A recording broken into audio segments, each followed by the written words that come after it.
The New South Wales Water Minister Rose Jackson has been accused of lying about consulting irrigators. It's over a decision to reduce rainwater harvesting rights for coastal farmers in New South Wales. The minister denies there's been a lack of consultation.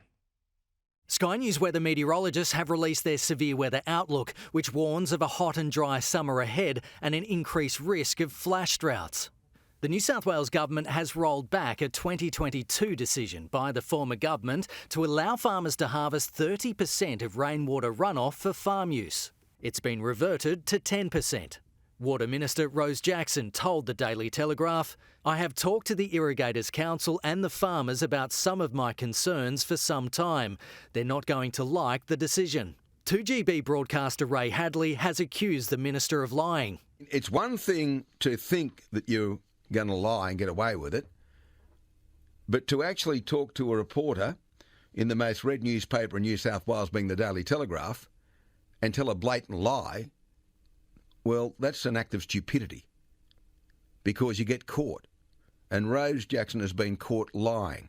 Rose Jackson insists she did consult the council. I think it's unfortunate that there's perhaps been a misunderstanding, but certainly I did raise both with the New South Wales Irrigators Council quite openly. There hasn't been any consultation between the council and the minister, not on this issue. We do talk about other issues, but we haven't had any consultation on this one. We were absolutely blindsided. I don't know why there's not an acknowledgement of, I don't want to sort of have to bring out text messages and, bring out letters, that sort of show that I talked to them about it. I mean, as I said, at the end of the day, I know that they, don't support this decision, but I don't make decisions just in the interests of irrigators. New South Wales Irrigators Council CEO Claire Miller says she doesn't understand the need to rush. Why it was so a desperate hurry that the decision suddenly had to be made right now, with some sense of urgency. There's no urgency for this. They had a process that was underway. This latest state government decision coincides with the federal government's desire to increase water buybacks as part of the Murray-Darling Basin Plan. It certainly is a double whammy.